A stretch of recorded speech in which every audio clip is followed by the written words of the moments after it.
आज आप सीखने वाले हैं इंग्लिश ग्रामर में डू, डज और डिड का प्रयोग आप किस तरीके से एक वाक्य में करेंगे। हेल्पिंग वर्ब के रूप में डू, डज, डिड का जो रोल है बहुत इम्पॉर्टेंट है। मतलब इनका यूज़ हेल्पिंग वर्ब के सेंस में बहुत यूज़फुल है, बहुत महत्वपूर्ण है। तो किस तरीके से हम इनका यूज़ करते हैं एज अ हेल्पिंग वर्ब, ठीक है, तो देखते हैं। चलिए सबसे पहले यहाँ पर इनकी फॉर्म्स देख लें, किस तरीके से इनको बांटा गया है वर्ब की फॉर्म्स में। जैसे यहाँ पर डू जो है ना वो वर्ब की फर्स्ट फॉर्म है, डिड जो है वो वर्ब की सेकेंड फॉर्म है, और डन वर्ब की थर्ड फॉर्म, वर्ब की फोर्थ फॉर्म हो गई डूइंग, और फिफ्थ डज। तो यहाँ पर ये जो डू है और ये जो डज है ये प्रेजेंट टेंस में इनका इस्तेमाल करते हैं, प्रेजेंट इंडेफिनिट टेंस में। डज का यूज़ जो हम, ये फिफ्थ फॉर्म है ना, इसका यूज़ हम सिंगुलर सब्जेक्ट के साथ करते हैं, एक वचन कर्ता के साथ, यानी कि ही, शी, इट, इनके साथ, और जितने भी सिंगुलर सब्जेक्ट है, सिंगुलर नेम है। और यहाँ पर वर्ब की फर्स्ट फॉर्म यानी कि डू का इस्तेमाल हम करेंगे जो प्लूरल सब्जेक्ट है आई के साथ भी करेंगे, अलग से ध्यान रखिए, आई के साथ और जितने भी प्लूरल सब्जेक्ट है, आई, वी, यू, दे और प्लूरल सब्जेक्ट। तो इस तरीके से आपने डू और डज का तो कहाँ पर यूज़ करते हैं, तो वर्ब में मैंने इनका इस्तेमाल करना बताया, लेकिन अभी आप अलग से सेंटेंसेस में प्रयोग करना भी सीखेंगे। तो डिड का हम पास्ट में करेंगे, तो ये भी देखें, जैसे यहाँ पर वर्ब की सेकेंड फॉर्म है डिड है ना, तो इसका हम V2 का हम वर्ब की सेकेंड फॉर्म का हम यूज़ करते हैं सिंपल पास्ट टेंस में। तो यहाँ पर ये डन यानी कि वर्ब की थर्ड फॉर्म जिसका इस्तेमाल हम करते हैं जितने भी परफेक्ट टेंस होते हैं, और ये वर्ब की फोर्थ फॉर्म यानी जितने भी कॉन्टिन्यूअस टेंस होते हैं उनके साथ ING वाली वर्ब का यूज़ करते हैं। तो यहाँ पर तो ये बेसिक सी जानकारी थी कि वर्ब्स की फॉर्म्स में इनको कैसे बांटा गया है।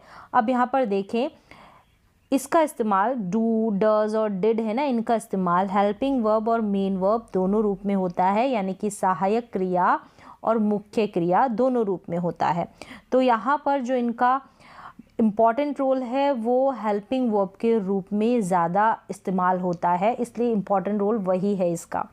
कैसे, चलिए टेंसेस में हम देख लेते हैं। प्रेजेंट टेंस में हम यूज़ करेंगे, पास्ट टेंस में भी हम यूज़ करेंगे। किस किस को, यहाँ पर डू और डज का इस्तेमाल करेंगे हेल्पिंग वर्ब के रूप में प्रेजेंट टेंस में, और यहाँ पर डिड का यूज़ करेंगे हेल्पिंग वर्ब के रूप में पास्ट टेंस में। इस्तेमाल करेंगे हम नेगेटिव और इंटरोगेटिव सेंटेंसेस को बनाने के लिए, दोनों का, डू और डज का, और डिड का भी हम नेगेटिव और इंटरोगेटिव सेंटेंसेस बनाने के लिए करेंगे, यानी कि नकारात्मक और प्रश्नवाचक वाक्य बनाने के लिए। एक जगह है जहाँ पर हम पॉजिटिव सेंटेंसेस बनाते हैं, यानी सकारात्मक वाक्य बनाएंगे, वो भी इस्तेमाल मैं बताऊंगी। यहाँ पर इनके साथ ये ध्यान रखना कि अगर डू डज का इस्तेमाल होता है वहाँ पर आपको वर्ब की फर्स्ट फॉर्म का इस्तेमाल करना है, डिड के साथ भी वर्ब की फर्स्ट फॉर्म का इस्तेमाल करना है। तो डू डज का इस्तेमाल करेंगे प्रेजेंट टाइम में और पास्ट में करेंगे डिड का इस्तेमाल। तो डिड का इस्तेमाल तो आप सारे सब्जेक्ट के साथ कर देंगे क्योंकि एक ही हेल्पिंग वर्ब है, तो जितने भी सब्जेक्ट है सभी के साथ। लेकिन यहाँ पर डज और डू के लिए आपको ध्यान रखना है कि कौन कौन से सब्जेक्ट के साथ इनका इस्तेमाल करेंगे। ही, शी, इट और नेम जितने भी सिंगुलर सब्जेक्ट है उनके साथ डज का इस्तेमाल करेंगे। क्लियर है कि ही, शी, इट, नेम और जितने भी सिंगुलर सब्जेक्ट है उनके साथ डज का, डू का इस्तेमाल करेंगे आई, वी, यू, दे और जितने भी प्लूरल सब्जेक्ट है उनके साथ। स्ट्रक्चर देखें, यहाँ पर सबसे पहले हम देख लेते हैं प्रेजेंट टेंस में। प्रेजेंट टेंस में भी आपको ध्यान रखना है कि प्रेजेंट इंडेफिनिट टेंस जो प्रेजेंट का पहला पार्ट है ना, वहाँ पर हम डू और डज का इस्तेमाल करते हैं नेगेटिव और इंटरोगेटिव बनाते समय। ये स्ट्रक्चर है, डू डज का इस्तेमाल कर देंगे, और नेगेटिव बनाएंगे तो इनके बाद नॉट लग जाएगा, वर्ब की मैंने बताया फर्स्ट फॉर्म लगेगी, और अगर आप इंटरोगेटिव सेंटेंस बनाते हैं तो शुरू में आपको डू डज लिख देना है शुरू में। तो इंटरोगेटिव भी टू टाइप्स के होते हैं, एक हेल्पिंग वर्ब वाले होते हैं और दूसरे जो WH फैमिली वाले होते हैं वो वाले होते हैं। तो यहाँ पर डू डज का इस्तेमाल सीख रहे हैं, स्टार्टिंग में आ रहा है तो यहाँ पर ये हेल्पिंग वर्ब वाला इंटरोगेटिव सेंटेंस है, प्रश्नवाचक वाक्य है, जिसका जवाब हम हाँ या ना में देते हैं। तो चलिए फिर सब्जेक्ट V1 आ जाएगा, तो सेंटेंसेस देखेंगे तो उससे आपको समझ में आ जाएगा। जैसे कि मैं क्रिकेट नहीं खेलता हूँ, नेगेटिव बनाएंगे क्योंकि डू डज का इस्तेमाल करेंगे हम नेगेटिव सेंटेंस में या फिर प्रश्नवाचक वाक्य में। तो नहीं आ गया, नेगेटिव हो गया। I do not play cricket, मैं क्रिकेट नहीं खेलता हूँ। तो यहाँ पर आई के साथ डू लगता है, इसलिए डू लगा दिया है। अब प्रश्नवाचक वाक्य देखें, इंटरोगेटिव सेंटेंस की क्या मैं क्रिकेट खेलता हूँ, क्या से शुरू हो रहा है, प्रेजेंट इंडेफिनिट टेंस का सेंटेंस है तो डू से शुरू हो गया, ठीक है। और डू क्यों लगा, क्योंकि आई सब्जेक्ट है, तो आई के साथ हम डू का इस्तेमाल करते हैं। तो सब्जेक्ट का पता होना चाहिए कि डू के साथ हम कौन कौन से सब्जेक्ट का इस्तेमाल करते हैं, जैसे अभी मैंने आपको बता दिया है। डू आई प्ले क्रिकेट, क्या मैं क्रिकेट खेलता हूँ, प्रश्नवाचक वाक्य है। तुम क्रिकेट क्यों खेलते हो, तो क्यों, कब, क्या, कैसे अगर बीच में आ जाता है हिंदी के वाक्य में तो ये WH फैमिली वाला इंटरोगेटिव सेंटेंस होता है। अगर क्या से शुरुआत होती है वाक्य की, तो जितने भी क्या से शुरुआत होगी ना, तो उनकी जो हेल्पिंग वर्ब होगी, तो यहाँ पर तो डू डज हेल्पिंग वर्ब है क्योंकि हम प्रेजेंट इंडेफिनिट टेंस की बात कर रहे हैं। अगर दूसरे टेंसेज होंगे तो वहाँ पर उनकी हेल्पिंग वर्ब लगेगी, उनकी सहायक क्रिया लगेगी। तुम क्रिकेट क्यों खेलते हो, तो Y do you play cricket, same ऐसे ही आपको लिख देना है, बस इससे पहले आपको WH फैमिली वाला वर्ड लगा देना है, जैसे कि इसमें लिखा गया कि तुम क्रिकेट क्यों खेलते हो, why do you play cricket. Why के बाद में क्यों को पहले लिखा, यानी वाई पहले लिखा, फिर आपको हेल्पिंग वर्ब का इस्तेमाल करना है। चलिए अगला सेंटेंस देखें कि वह खाना नहीं बनाती है, नेगेटिव सेंटेंस है, प्रेजेंट इंडेफिनिट टेंस का, तो हमको इस्तेमाल करना पड़ेगा डू या डज का। शी सब्जेक्ट है इसलिए डज का इस्तेमाल किया, फिर नॉट लगाया, she does not cook food. Cook यहाँ पर कुक्स नहीं होगा क्योंकि शी सब्जेक्ट, आप सोचे कि कुक्स कर दे, जैसे मैंने बताया डू और डज का इस्तेमाल कर देंगे ना नॉट के साथ, तब आपको वर्ब की फर्स्ट फॉर्म का इस्तेमाल करना है विदाउट एस या ES के। अगला देखें कि कहाँ पर, यहाँ पर देखिए पॉजिटिव सेंटेंस हम बनाएंगे ना, जैसे वह खाना बनाती है तो शी कुक्स फूड। अब यहाँ पर पॉजिटिव सेंटेंस सकारात्मक वाक्य में हम ध्यान रखते हैं कि जैसे सब्जेक्ट सिंगुलर है, ही, शी, इट सिंगुलर सब्जेक्ट है, तो हम वर्ब के साथ SEIS लगाते हैं, जैसे यहाँ पर लगाया गया है शी कुक्स फूड। लेकिन जैसे ही इस सेंटेंस को हम नेगेटिव बनाते हैं तो ये कुक हो जाएगा, जैसे इस सेंटेंस में हमने इस्तेमाल किया है। अगला वाक्य देखें, क्या वह खाना बनाती है, डज शी कुक फूड। तो ये इंटरोगेटिव सेंटेंस है, हेल्पिंग वर्ब वाला है, क्या से शुरू हो रहा है तो हम शुरू में हेल्पिंग वर्ब लिखेंगे, सहायक क्रिया जिस भी टेंस की होगी। लेकिन यहाँ पर हम बात कर रहे हैं डू और डज की, तो हमने डज लिखा क्योंकि शी यहाँ पर सब्जेक्ट है। डज शी कुक फूड, तो कुक हो जाएगा, कुक्स नहीं होगा, जैसे अभी मैंने क्लियर किया। चलिए यहाँ तक आपको क्लियर हो गया कि डू और डज का हम कैसे इस्तेमाल करते हैं प्रेजेंट इंडेफिनिट टेंस में नेगेटिव और इंटरोगेटिव सेंटेंस बनाते वक्त। अब हम पास्ट में चलते हैं, स्ट्रक्चर देख लें। पास्ट में हमको डिड का यूज़ सीखना है, तो नेगेटिव और इंटरोगेटिव सेंटेंस बनाएंगे जो पास्ट इंडेफिनिट टेंस का। यहाँ पर डिड नॉट और V1 का इस्तेमाल करना है, यानी कि वर्ब की फर्स्ट फॉर्म का इस्तेमाल करना है, जैसे कि यहाँ पर। और जब इंटरोगेटिव बनाएंगे तो डिड शुरू में लिख देना है, क्योंकि जो भी हेल्पिंग वर्ब वाला इंटरोगेटिव होगा तो शुरू में डिड आ जाएगा। अगर WH फैमिली से शुरू हो रहा है तो डिड से पहले भी आप WH वर्ड रख देंगे, यानी कि व्हाट, व्हेन, वेयर, ये सब जो WH वर्ड है उनको।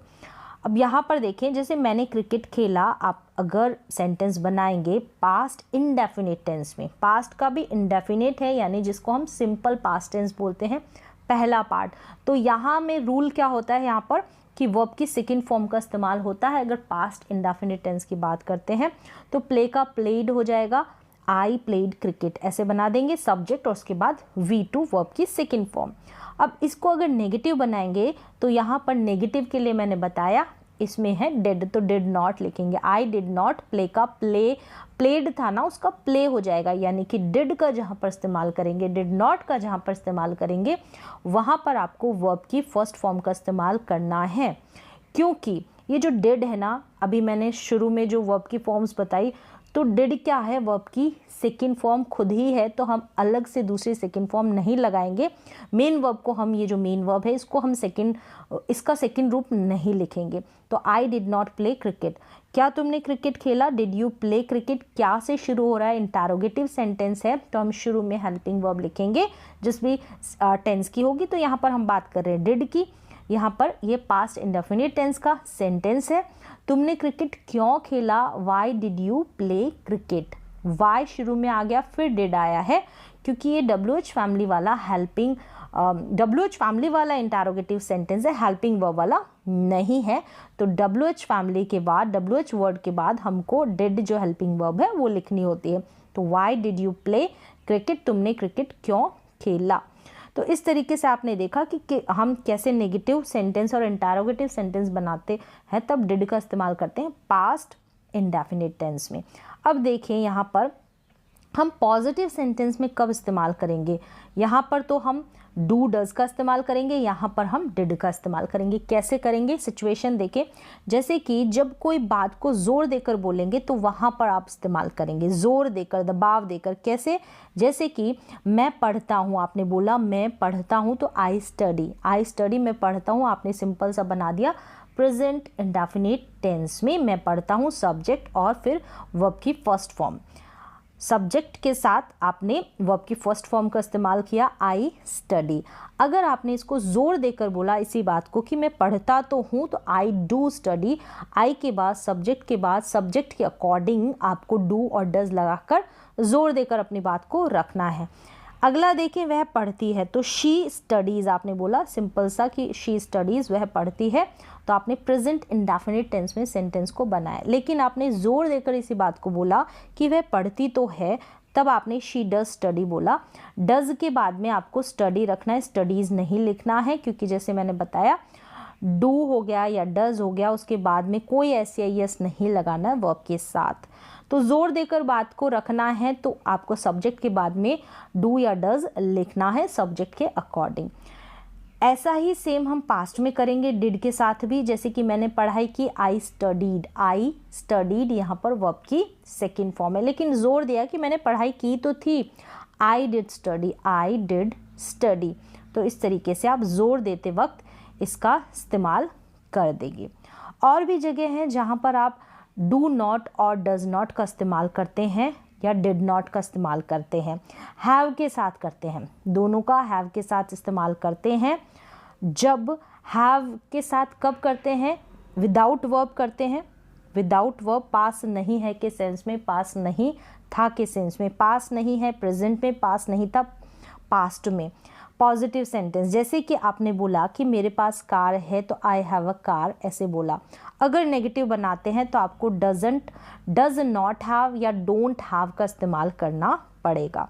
जैसे ऐसे बनाया कि मेरे पास कार नहीं थी, I don't have a car, तो इस तरीके से आप डोंट और डजंट का इस्तेमाल करेंगे।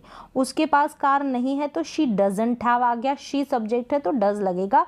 डज नॉट या डजंट, तो डज नॉट का कॉन्ट्रैक्टेड रूप है, शॉर्ट फॉर्म है डजंट, और डू नॉट का कॉन्ट्रैक्टेड रूप शॉर्ट फॉर्म है डोंट। तो इस तरीके से आप डजंट और डोंट का इस्तेमाल करेंगे कोई भी चीज़ आपके पास नहीं है। सेम ऐसे ही पास्ट में अगर पास नहीं थी कोई वस्तु, कोई चीज़ आपके पास, तो आप बोलेंगे मेरे पास कार नहीं थी, I did not have a car. सभी सब्जेक्ट के साथ डिड नॉट, फिर हैव लगाना है आपको, उसके पास कार नहीं थी, शी डिडंट या did not have a car. तो ऐसे सिचुएशन में भी आप डजंट और डू नॉट, डोंट जिसे बोल दे, डिड नॉट यानी डिडंट, इनका इस्तेमाल करेंगे। सेम ऐसे ही आप इंटरोगेटिव भी बना सकते हैं। क्या तुम्हारे पास कार है, do you have a car, क्या उसके पास कार है, does she have a car. Does do लगाया सब्जेक्ट के अकॉर्डिंग, यहाँ पर यू सब्जेक्ट है इसलिए डू लिखा, यहाँ पर शी सब्जेक्ट है इसलिए डज लिखा। तो इस तरीके से क्या से शुरू हो रहा है तो हेल्पिंग वर्ब शुरू में लिखनी है। सेम ऐसे ही डिड में आप करेंगे कि क्या तुम्हारे पास कार थी, यहाँ पर थी वाला सेंस आएगा क्योंकि पास्ट की बात है। तो did you have a car, क्या उसके पास कार थी, did she have a car, did she have a car. यहाँ पर आपको ध्यान रखना है चाहे सब्जेक्ट कोई सा भी हो, पास होने के सेंस में, जब पास होने वाली फीलिंग आती है पास होने के सेंस में, आपको सब्जेक्ट शी होगा तो भी हैज़ नहीं लगाना है। यानी इस केस में ये अलग से आपको ध्यान रखना है। यहाँ पर हैव लिखा है तो कंफ्यूज ना हो कि हैज़ क्यों नहीं लगाया। अगर सेंस आता है कि कोई चीज़ आपके पास नहीं है तब शी हो, ही हो, सभी के साथ आपको हैव का इस्तेमाल करना है। ठीक है, doesn't have, don't have, didn't have, इस तरीके से। तो यहाँ पर आपको समझ में आ गया कहाँ पर हम डू, डज और डिड का इस्तेमाल करते हैं। जो बेसिक कॉन्सेप्ट है शुरू से लेकर लास्ट तक यहाँ पर मैंने आपको सिचुएशन जो है वो क्लियर कर दी है, तो इजी वे में आप सीख गए होंगे।